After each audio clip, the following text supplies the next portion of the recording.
Olá pessoal, espero que esteja tudo bem com vocês. Estamos chegando ao finzinho do nosso estudo do reino animal. Hoje vamos estudar o grupo das aves, animais que surgiram dos répteis há cerca de 120 milhões de anos atrás.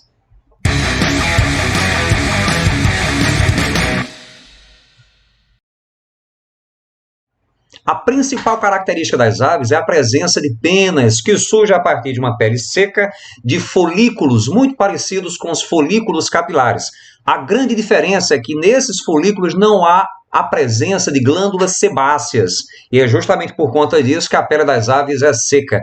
No entanto, próximo ao ânus, numa estrutura que nós chamamos de pigóstilo, as aves vão apresentar aquilo que nós chamamos de glândula uropigiana, que é uma glândula produtora de óleo. As aves costumam passar o bico nessa glândula e depois passa o bico nas penas. Dessa forma, as penas são lubrificadas. E é outra característica das aves, a presença de bico.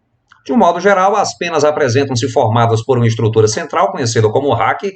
Partindo da raque, encontramos estruturas conhecidas como barbas, são os pelinhos que formam as penas, e em cada pelinho, em cada barba, nós vamos encontrar ramificações conhecidas como bárbulas, bem menores. A região da pena que é encravada, que fica dentro do corpo da ave, nós chamamos de cálamo. Uma outra característica das aves é a presença de ossos ocos e preenchidos por ar. Isso facilita o voo. Os membros anteriores das aves, em geral, são transformados em asas e essas asas elas são utilizadas para voar. É lógico, a grande maioria das aves consegue voar.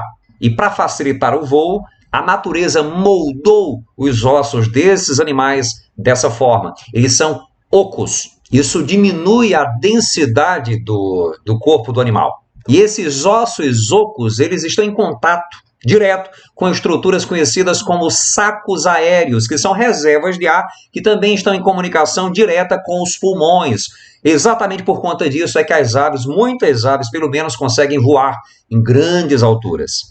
Esses sacos aéreos, eles também ajudam na regulação da temperatura corporal. Evitam que a temperatura do corpo aumente demais.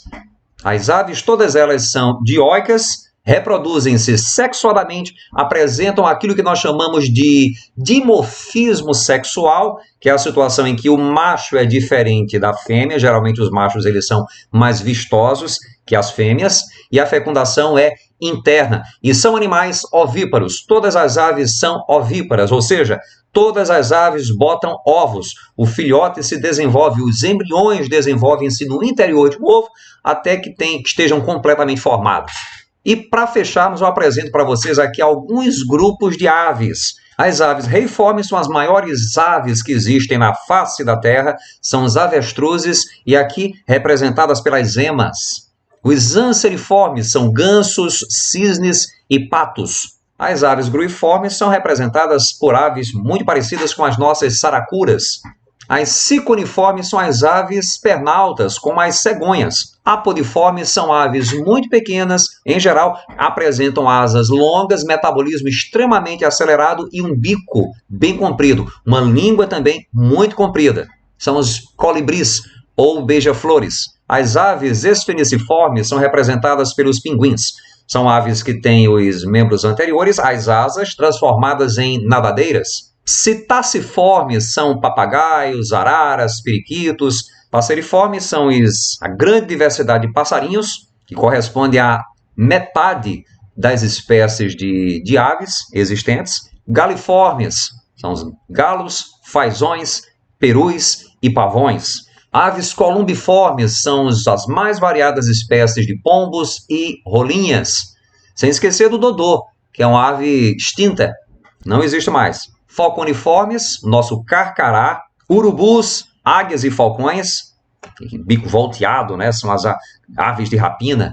Strigiformes, mais variadas espécies de mochos e corujas.